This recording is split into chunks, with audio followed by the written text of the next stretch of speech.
नमस्कार छात्रों, जय हिंद, वंदे मातरम। मैं हूं लोधी सर। स्वागत है आप सभी का एक बार फिर से हमारे YouTube channel bright future commerce classes में। छात्रों, हम class 12 basis study chapter number 2 part 1 पढ़ चुके हैं, पार्ट 2 भी पढ़ चुके हैं।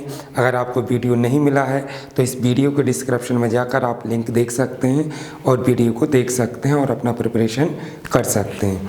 आज हम फिर से बात करेंगे chapter number 2 principle of management class 12 basis study का लास्ट पार्ट। कुछ टॉपिक रिमेन थे, उन टॉपिक्स को हम क्लियर करेंगे। तो हमने आपको बताया था प्रिंसिपल ऑफ मैनेजमेंट बेटा क्या थे?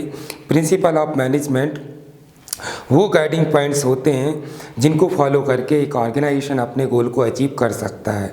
Principle of management generally develop तो कई थिंकर्स ने किए, कई स्कॉलर्स ने किए, लेकिन जो पॉपुलर प्रिंसिपल रहे वो 2 थिंकर्स के रहे, जिसमें एक हेनरी फ्योल थे और एक F.W. टेलर। हेनरी फ्योल ने बेटा मॉडर्न मैनेजमेंट के प्रिंसिपल डेवलप किए, जबकि F.W. टेलर ने साइंटिफिक मैनेजमेंट के प्रिंसिपल को डेवलप किया। तो बाकी हम टॉपिक पढ़ चुके हैं। हमारा अगला टॉपिक था साइंटिफिक मैनेजमेंट एडवांटेज पर हम डिस्कस कर चुके हैं पिछले वीडियो में। अब हम बात करेंगे साइंटिफिक मैनेजमेंट के डिसएडवांटेज के। तो साइंटिफिक मैनेजमेंट के डिसएडवांटेज प्रोड्यूसर के लिए भी होते हैं और वर्कर्स के लिए भी होते हैं। प्रोड्यूसर मतलब ऑनर जो फैक्ट्री को ऑपरेट कर रहा है, और वर्कर्स मतलब जो वहाँ पर काम कर रहे हैं, लेबर यानी कि एम्प्लॉयज़। चलिए, तो हम बात करते हैं डिसएडवांटेज किसके लिए? प्रोड्यूसर के लिए।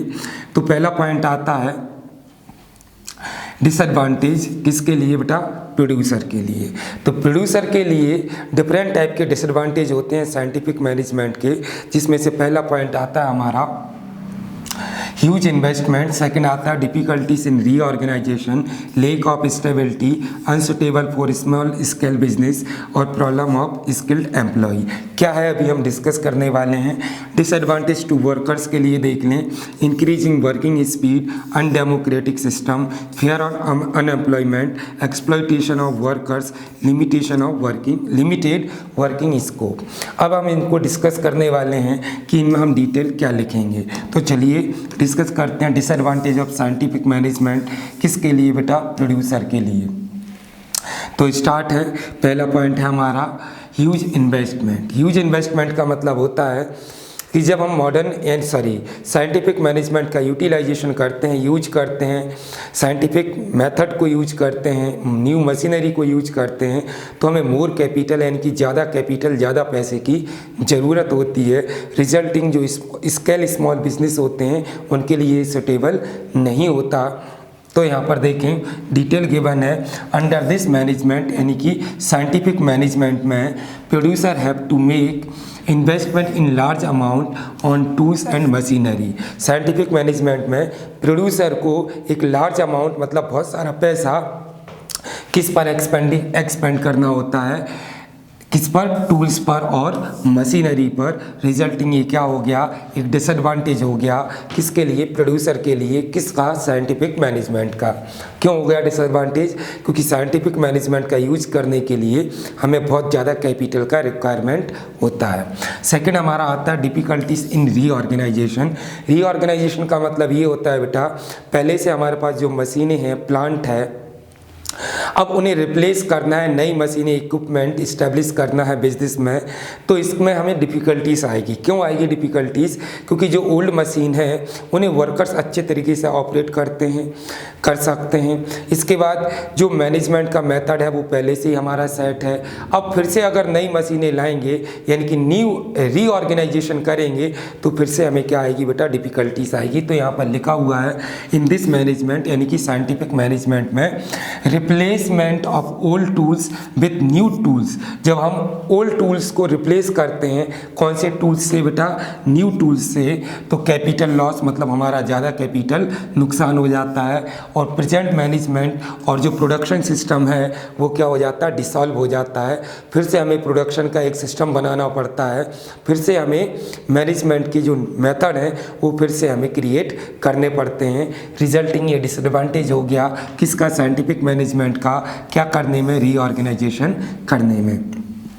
इसके बाद lake of stability. Lake of stability का मतलब ये है कि साइंटिफिक मैनेजमेंट परमानेंट नहीं होता, इसमें लेक ऑफ स्टेबिलिटी होती है, मतलब ये अस्थायी होता है।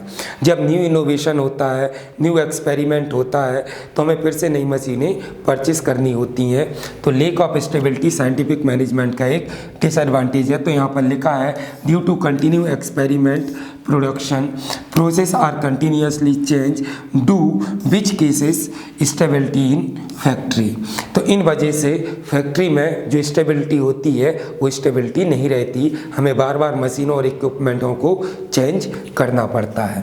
Unsuitable for scale small business, यहाँ पर हम आपको बता चुके हैं ह्यूज इन्वेस्टमेंट, यानी कि साइंटिफिक मैनेजमेंट जो स्मॉल इंडस्ट्रीज होती हैं, छोटे उद्योग होते हैं या टेनी इंडस्ट्रीज होती हैं, उनके लिए सुटेबल नहीं होते। क्यों नहीं होते? क्योंकि साइंटिफिक मैनेजमेंट के लिए हमें ज़्यादा कैपिटल का रिक्वायरमेंट होता है। तो डिटेल में गिवन है due to huge investment scientific management is not suitable for small scale business. ज़्यादा इन्वेस्टमेंट की वजह से ये स्मॉल स्केल बिजनेस के लिए सुटेबल नहीं होता। प्रॉब्लम ऑफ स्किल्ड एम्प्लॉय, तो क्या होता है समटाइम्स कि हम मैनेजमेंट साइंटिफिक मैनेजमेंट अडप्ट तो कर लेते हैं, नई मशीनें इक्विपमेंट खरीद भी लेते हैं, लेकिन हमें स्किल्ड एम्प्लॉय नहीं मिलते। स्किल्ड एम्प्लॉय मतलब वो एम्प्लॉय जो उन मशीनों को अच्छे से ऑपरेट कर सकें। तो ये सारे डिसएडवांटेज हो गए किस किस चीज़ के बेटा? साइंटिफिक मैनेजमेंट के। किसके लिए? प्रोड्यूसर के लिए। नेक्स्ट हमारा डिसएडवांटेज आता है फॉर वर्कर्स। किसके लिए बेटा? वर्कर्स के लिए। वर्कर्स मतलब जो वहाँ पर काम कर रही है लेबर, उसके लिए क्या डिसएडवांटेज होंगे? एडवांटेज पर हम डिस्कस कर चुके हैं, पॉजिटिव पॉइंट। अब उसके नेगेटिव पॉइंट पर हम डिस्कस करेंगे वर्कर्स के लिए क्या डिसएडवांटेज होते हैं। तो पहला पॉइंट दिया है बेटा हमारा इंक्रीज वर्किंग स्पीड। अब जब हम मशीनों से यूज करते हैं, मशीनों का यूज करते हैं, साइंटिफिक मैनेजमेंट का यूज करते हैं, तो वर्कर्स का जो वर्किंग स्पीड होता है वो बढ़ जाता है। वर्कर्स को उसी स्पीड में काम करना होता है जिस स्पीड में मशीनरी मूवमेंट कर रही है, रिजल्टिंग वर्कर्स को डिसएडवांटेज हो गया। तो पहला पॉइंट है हमारा increase working speed. Workers have said under scientific management, workers कहते हैं साइंटिफिक मैनेजमेंट में they have to do work at speedly, उन्हें ज़्यादा स्पीड से काम करना पड़ता है। Causes bad effect on their health, इस वजह से उनकी हेल्थ पर बैड इफेक्ट आता है और इफिशिएंसी पर भी बैड इफेक्ट यानी कि डिक्रीज हो जाती है। इसके बाद हमारा आता है undemocratic system. Under scientific management there is strict control is maintain over workers, workers को स्ट्रिक्ट कंट्रोल में रखा जाता है, बहुत सारे प्रतिबंधों में रखा जाता है। Due to which they call is an undemocratic system, जिससे उन्हें लगने लगता है कि ये अनडेमोक्रेटिक सिस्टम है। अनडेमोक्रेटिक सिस्टम का मतलब वो होता है बेटा जहाँ पर वर्कर्स को बोलने के लिए कोई फ्रीडम नहीं होती, जहाँ वर्कर्स को मशीन समझा जाता है। जबकि डेमोक्रेटिक सिस्टम क्या होता है? जहाँ पर वर्कर्स को एक ह्यूमन और मेंबर की तरह ट्रीट किया जाता है। अगला हमारा पॉइंट आता है फेयर ऑफ अनएम्प्लॉयमेंट। हम सभी जानते हैं जब भी हम मशीनों से यूज करते हैं, मशीनों का यूज करते हैं, मशीनों और टेक्नोलॉजी से हम प्रोडक्शन करते हैं, तो वहाँ पर वर्कर्स का रिक्वायरमेंट कम हो जाता है। रिजल्टिंग वर्कर्स को हमेशा ये डाउट रहता है कि ऐसा ना हो कोई नई मशीन आ जाए जिससे वर्कर्स अनएम्प्लॉय हो जाए और वर्कर्स की ज़रूरत ना पड़े। तो यहाँ लिखा है under scientific management due to scientific decision of work, scientific method of doing work, use of machinery and tools which causes less people are required for workers, जिससे वर्कर्स को हमेशा बेरोजगार होने का डर बना रहता है। एक्सप्लॉयटेशन ऑफ वर्कर्स, वर्कर्स कहते हैं that wages of worker does not increase in that ratio in which ये रेशो है बेटा प्रोडक्टिविटी ऑफ वर्कर्स इंक्रीज। जिस रेशो में वर्कर्स का प्रोडक्टिविटी इंक्रीज होता है साइंटिफिक मैनेजमेंट से, उस रेशो में वर्कर्स की सैलरी और वर्कर्स की वेजेस इंक्रीज नहीं होती। रिजल्टिंग उन्हें ऐसा लगता है कि उनका एक्सप्लॉयटेशन हो रहा है, शोषण हो रहा है। इसके बाद limited working scope.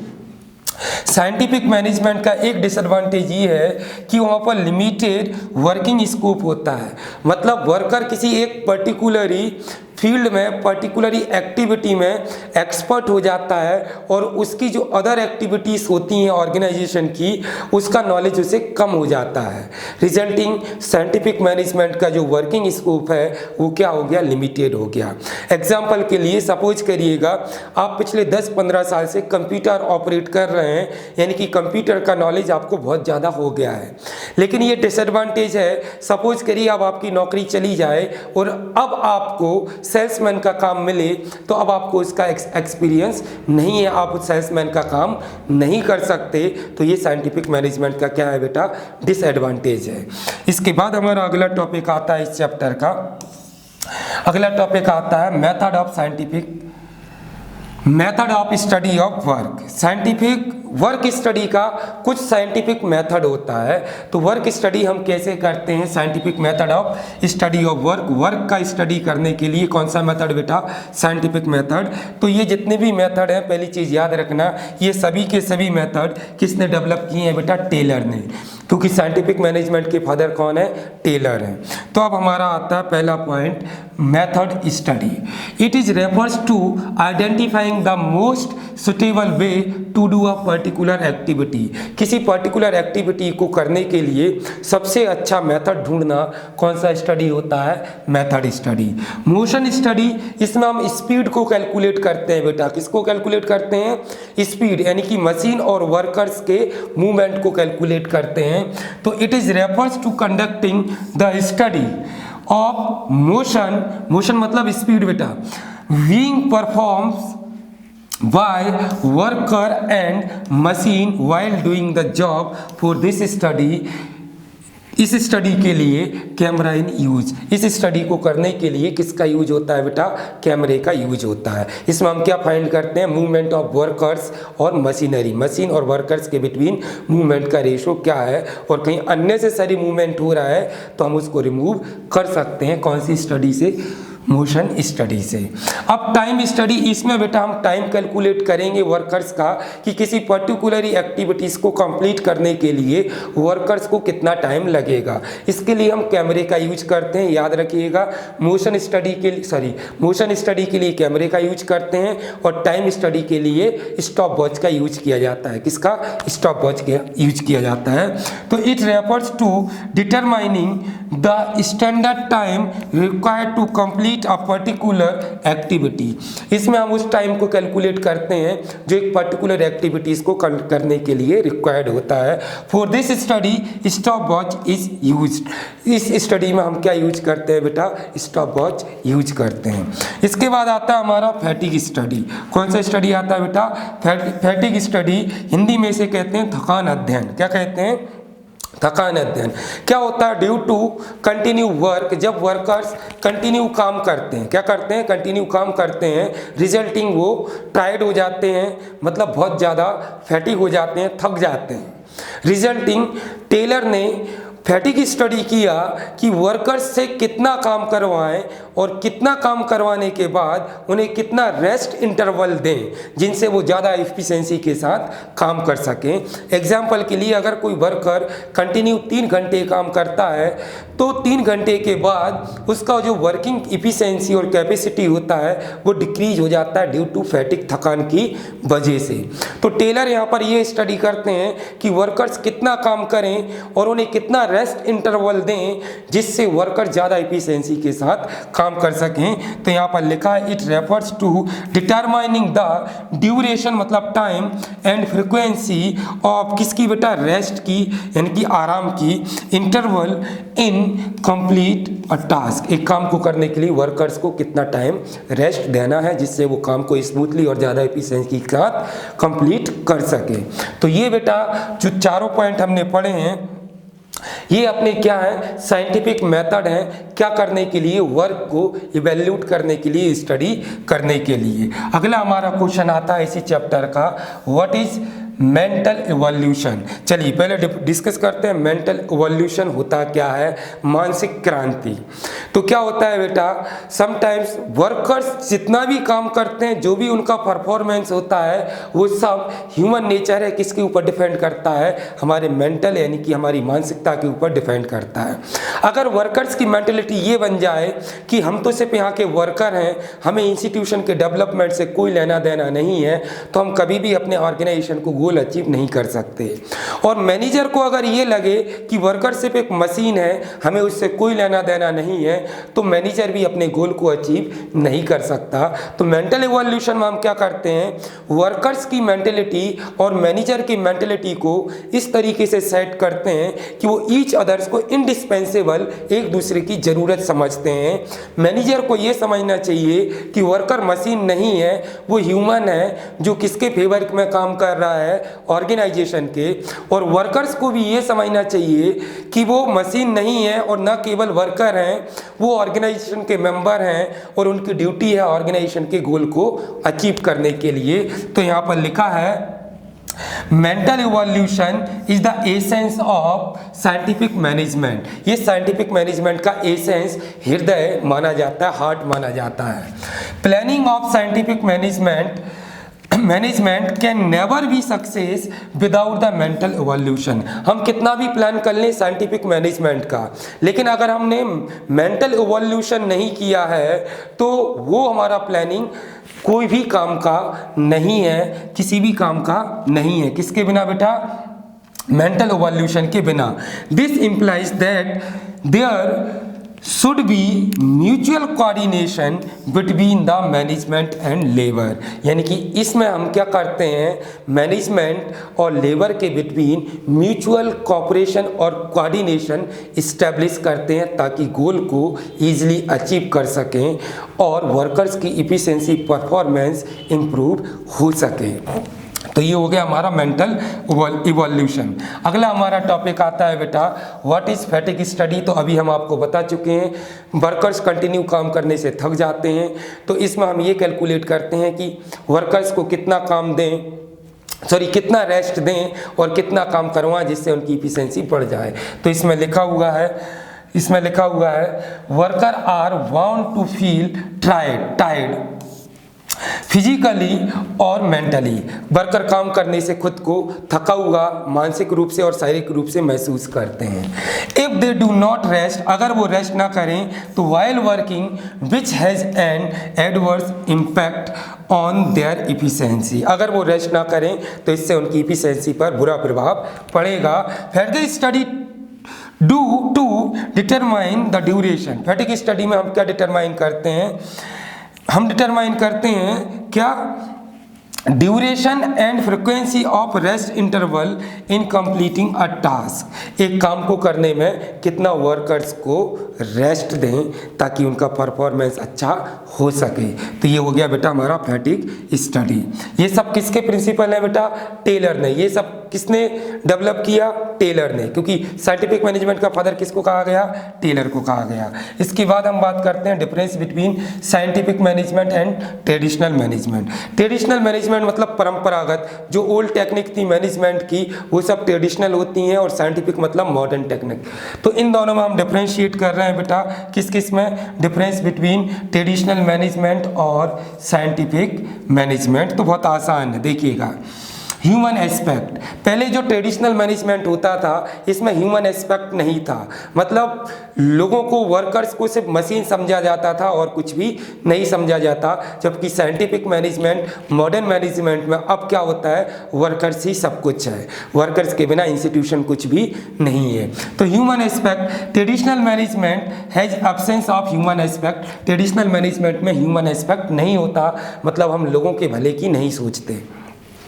Scientific management है ह्यूमन एस्पेक्ट। इसमें ह्यूमन एस्पेक्ट होता है, अगर वर्कर्स को छुट्टी चाहिए तो हम छुट्टी देंगे, अगर वर्कर्स को रेस्ट चाहिए तो हम रेस्ट देंगे। इसके बाद training, no consideration is given on education training. इसमें एजुकेशन और ट्रेनिंग पर कोई कंसिडरेशन नहीं दिया जाता, जबकि इसमें एजुकेशन और ट्रेनिंग पर बेटा कंसिडरेशन दिया जाता है। वर्किंग आवर्स, जो ट्रेडिशनल मैनेजमेंट होता है उसमें जनरली वर्किंग आवर्स 12 to 16 होता है, जबकि जबकि मॉडर्न और साइंटिफिक मैनेजमेंट में 6 to 9 आवर्स होता है। फॉर्म ऑफ ऑर्गेनाइजेशन, ये जो ट्रेडिशनल मैनेजमेंट है बेटा ये डिक्टेटरशिप नेचर का होता है। किस नेचर का होता है? डिक्टेटरशिप। डिक्टेटरशिप का मतलब तानाशाही, मतलब यहाँ पर वर्कर्स को बोलने का राइट्स नहीं होता, उन्हें किसी भी काम को अपने तरीके से करने का फ्रीडम नहीं होता। जबकि मॉडर्न और साइंटिफिक मैनेजमेंट डेमोक्रेटिक होता है, यहाँ पर वर्कर्स को बोलने का राइट्स होता है, प्रोटेस्ट करने का राइट्स होता है। Basis, the basis of traditional social welfare. Social welfare में हमें क्या लिखना है? सोशल वेलफेयर में ये लिखना है कि traditional, there is no place of social welfare. Traditional management में सोशल वेलफेयर का कोई प्लेस नहीं होता, हमें वर्कर्स से कोई लेना देना नहीं होता। वर्कर्स बीमार होते हैं, वो कम सैलरी अर्न करते हैं, उनका लाइफ स्टाइल हाई नहीं है, तो इससे हमें कोई लेना देना नहीं होता। ऐसा किसमें? Traditional manage. लेकिन प्रेजेंट टाइम बेटा मॉडर्न है, ऐसा हम नहीं कर सकते। साइंटिफिक मैनेजमेंट में हम क्या करने लगे? यहाँ पर क्या होने लगा? सोशल वेलफेयर का प्लेस होने लगा। क्या होने लगा? सोशल वेलफेयर का प्लेस। मतलब क्या कि हम वर्कर्स के भले की सोचने लगे, उनके वेलफेयर की सोचने लगे। इसके बाद बेसिस एक पॉइंट रह गया था, the basis of traditional management. तो इसमें जो बेसिस होता है बेटा वो क्या होते हैं? कस्टम्स होते हैं, मतलब परंपराओं से हम चल रहे हैं, मतलब रूल्स रेगुलेशन प्रोफेशनलिटी कुछ नहीं है, जो हमने परंपराएं बना ली हैं उनके हिसाब से हम मैनेजमेंट कर रहे हैं, जो कि अब पॉसिबल नहीं है। यहाँ पर जो भी काम होता है बेटा वो किससे होता है? रिसर्च से होता है। किससे होता है? रिसर्च से होता है। तो ये डिफरेंस बिटवीन हो गया scientific management and traditional management. अब हमारा क्वेश्चन आता है नेक्स्ट, लास्ट क्वेश्चन बचा है, डिफरेंस बिटवीन, इंपॉर्टेंट क्वेश्चन है, difference between time study and motion study. तो टाइम स्टडी में पहला पॉइंट लिखा हुआ है meaning, time study refers to that study in which it is find out that how much time should be taken by an average employ to complete the specific job. एक employ average कितना time लगाएगा किसी activity को करने के लिए, वो हम कहाँ पर देखते हैं? टाइम स्टडी में। Motion study refers to that study under which the speed is taken by labour to do work on any machine. एक वर्कर्स और मशीन को किसी पर्टिकुलर काम करने के लिए कितनी स्पीड से काम करना चाहिए, ये हम कैलकुलेट बेटा किस में करते हैं? मोशन स्टडी में। इसके बाद इक्विपमेंट, टाइम स्टडी करने के लिए हम कैमरे का स्टॉप वॉच का यूज करते हैं। एग्जाम में पूछ ले टाइम स्टडी के लिए किस इक्विपमेंट का यूज होता है, तो बेटा स्टॉप वॉच यानी कि घड़ी का यूज होता है। मोशन स्टडी यानी कि स्पीड मापने के लिए हम क्या करते हैं बेटा? कैमरे का यूज करते हैं। इसके बाद सीरियल ऑर्डर, टाइम स्टडी पहले किया जाता है, किससे पहले? मोशन स्टडी से पहले। तो it is done at first और it is done after time study. Motion study time study के बाद किया जाता है। ऑब्जेक्टिव, टाइम स्टडी का ऑब्जेक्टिव क्या होता है बेटा? टाइम स्टडी का ऑब्जेक्टिव होता है it is intended to increase the efficiency of labour की इफिशियंसी को इंक्रीज करना। और मोशन स्टडी का जो ऑब्जेक्टिव होता है वो क्या होता है बेटा? Its object is to minimize the unnecessary movement of labour. जो लेबर मशीनें चलाने में अननेसेसरी मूवमेंट करती है या काम करते टाइम अननेसेसरी मूवमेंट करती है, उसको रिमूव करना किसका पर्पस है बेटा? हमारा मोशन स्टडी का। तो ये हमारा डिफरेंस बिटवीन हो गया time study and motion study. आशा है कि आपको चैप्टर समझ में आ गया होगा। चैप्टर हमारा कंप्लीट हो गया है। चैनल को सब्सक्राइब कर लें ताकि आपको अगले चैप्टर की वीडियो जल्दी से मिल